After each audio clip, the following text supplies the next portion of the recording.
Before I begin with the story, let me introduce the author Gregoria Lopez y Fuentes. He was a Mexican novelist, poet, and journalist. He started writing at the age of 15 when the Mexican Revolution began. Many of his books are related to the civil conflict. His stories were seen as exciting, humorous, and symbolic of Mexico. He was awarded the National Prize of Arts and Sciences in 1935. Let me begin the story now, A Letter to God. This story revolves around a farmer named Lencho.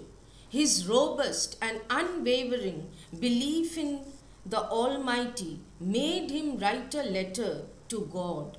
What was the situation that made him write the letter, and did he get a reply to it? Let's read the story and find it out. The house, the only one in the entire valley, sat on the crest of a low hill. Crest here means on the top of a hill. From the height, one could see the river and the field of ripe corn dotted with the flowers that always promised a good harvest. So from top of the hill, the river could be seen and the field full of ripe corn crops could be seen. The only thing the earth needed was a downpour or at least a shower. So only the crops now required was some rainfall. Throughout the morning, Lencho, who knew his fields intimately, had done nothing else but see the sky towards the northeast. So, Lencho, he was expecting some rainfall. Now we are really going to get some water, woman. Yeah, most probably the woman was his wife.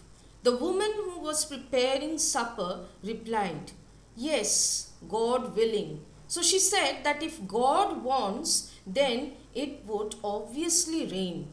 The older boys were working in the field while the smaller ones were playing near the house until the woman called to them all.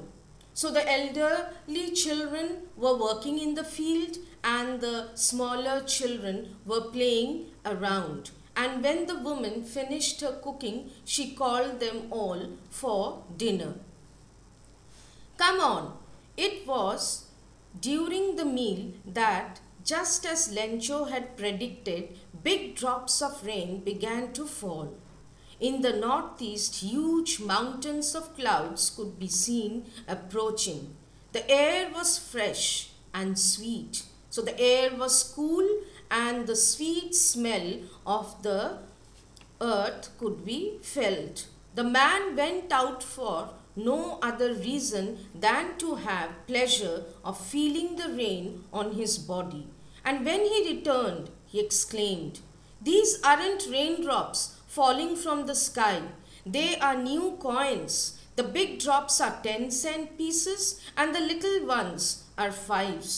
So he compared these raindrops with coins because these raindrops were very valuable for him. They would give him a good yield and this would enable him to earn a large sum of money. With a satisfied expression, he regarded the field of ripe corn with its flowers draped in a curtain of rain.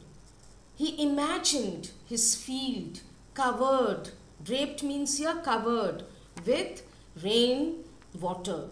But suddenly a change came. A strong wind began to blow, and along with the rain, very large hailstones began to fall. These truly did resemble new silver coins. Now he compared these hailstones means here pellets of frozen raindrops. Now he compared this with silver coins. This is just a satirical expression. He knew that his crops would now be completely damaged. He was disappointed. The boys, exposing themselves to the rain, ran out to collect the frozen pearls. Here the author, he compared the frozen raindrops with pearls. This is an expression of simile. The children, they were innocent and they went out of the house to enjoy the hailstones. It, it's really getting bad now, exclaimed the man. I hope it passes quickly. It did not pass quickly. For an hour the hail rained on the house, the garden, the hillside, the cornfield, on the whole valley. This is an expression of excitement. Everywhere hailstones could be seen. The field was white as if covered with salt. Again, the author makes here a comparison of these hailstones with salt. Not a leaf remained on the tree. All the trees shedded their leaves. The corn was totally destroyed. The corn was totally crushed. The flowers were gone from the plants. All the flowers fell from the plants. Lencho's soul was filled with sadness. So Lencho was very sad now. When the storm had passed, he stood in the middle of the field and said to his sons, a plague of locusts would have left more than this. Plague means here a group. Locusts means a type of insect. Now he said that even if the insects, they spoiled his crops, still some would be left for him to sell them. But now nothing was left. Absolutely, the field was completely devastated. The hail has left nothing. This year we will have no corn. So this line clearly explains that Lencho was completely dependent on nature for the rainfall and for the harvest. That night was a sorrowful one. All our work for nothing. There is no one who can help us. We will all go hungry this year. So they were all very sad, and Lencho's heart was absolutely broken that his crops were all gone. But in the hearts of all who lived in that solitary house in the middle of the valley, there was a single hope: help from God. Don't be so upset. Even though this seems like a total loss, remember, no one dies of hunger. That's what they say. No one dies of hunger.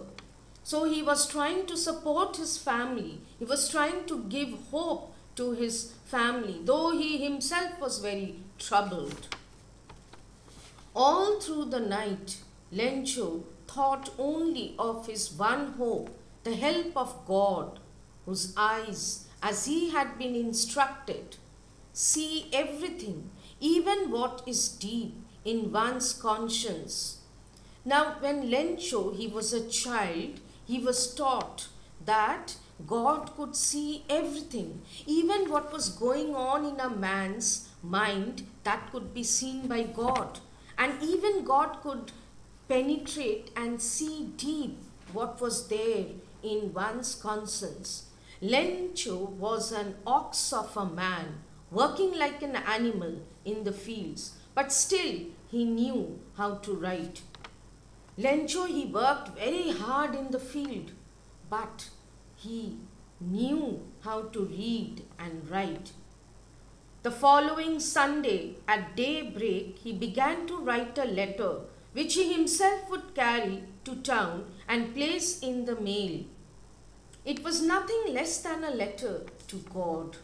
So he decided to write a letter to God, to convey his grievances to God. God, he wrote, if you don't help me, my family and I will go hungry this year. I need 100 pesos. Pesos here is the monetary unit of Mexico.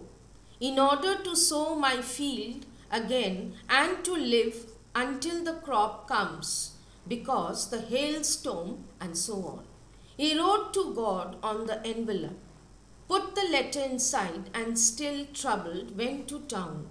At the post office, he placed a stamp on the letter and dropped it into the mail box or the letter box. One of the employees, who was a postman and also helped at the post office, went to his boss laughing heartily and showing him the letter to God. So one of the employees in the post office was amused to see that on the letter it was written to God. It was addressed to God. Never in his career as a postman had he known that address. The postmaster, a fat, amiable fellow, amiable means a friendly fellow, also broke out laughing. But almost immediately he turned serious and, tapping the letter on his desk, commented, "What faith I wish I had, the faith of the man who wrote this letter." So the postmaster was surprised to see the amount of faith the farmer had in God, starting up a correspondence with God. So this faith made Lencho write a letter to God. He was communicating with God. So in order not to shake the writer's faith in God, the postmaster came up with an idea. Answer the letter. But when he opened it, it was evident that to answer it, he needed something more than goodwill, ink, and paper. So when he really read the letter of Lencho, he came to know that an answer to this letter was not enough. He would have to do something more than this. And what was that? He would have to pay money that Lencho demanded. But he stuck to his resolution. He was determined that he would do something to help the farmer. He asked for money from his employees. He himself gave part of his salary, and several friends of his were obliged to give something for an act of charity. So, for a good cause, he started collecting money from the employees in the post office. He himself also shared some of his money from his salary. And whatever money he could collect, he decided to give it to the farmer. It was impossible for him to gather together the 100 pesos. Though the money that he collected was less than 100 pesos, still he decided to give this amount to the farmer. So he was able to send the farmer only a little more than half. He put the money in an envelope addressed to Lencho, and with it a letter containing only a single word as a signature, God. So what was there in the reply? Just a signature and a word, God. The following Sunday, Lencho came a bit earlier than usual to ask if there was a letter for him. It was the postman himself who handed the letter to him, while the postmaster, experiencing the contentment of a man who has performed a good deed, looked on from his office. Now the postmaster was expecting the farmer to be very happy, to be very joyful after receiving the money. So he oversaw him from his office. Lencho showed not the slightest surprise on seeing the money. But no, he was not happy. He was not at all joyful. Rather, he was disappointed. He was angry. Such was his confidence, faith in God. But he became angry when he counted the money. God could not have made a mistake, nor could he have denied Lencho what he had requested. So this blind faith of his towards God made him think that God could never have made a mistake. If he had demanded 100 pesos from God, then God must have or should have given him that amount. Immediately, Lencho went up to the window to ask for paper and ink. On the public writing table, he started to write with much wrinkling of his brow, caused by the effort he had to make to express his ideas. So when he started writing the letter second time, he was a bit angry. When he finished, he went to the window to buy a stamp which he leaked and then affixed to the envelope with a blow of his fist. The moment the letter fell into the mailbox, the postmaster went to open it. It said, God, of the money that I asked for, only 70 pesos reached me. So he had only received 70 pesos. Send me the rest, since I need it very much. But don't send it to me through the mail. Why? Because the post office employees are a bunch of crooks. Lencho, crooks means here cheat. So please don't send me the money through the post office. He had a doubt on the employees working in the post office. So the story ends here. Now what do we learn from this story?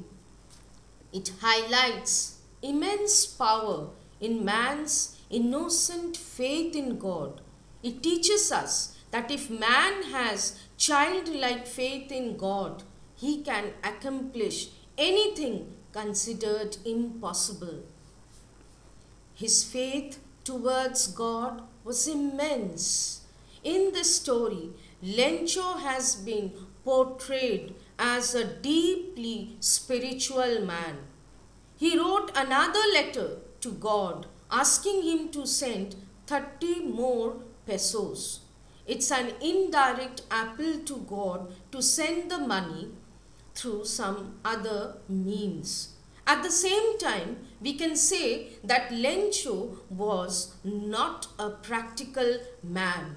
He did not try to find out from where the money had come to him. So he was ungrateful to the people working in the post office. Thank you. That's all. Have a nice day.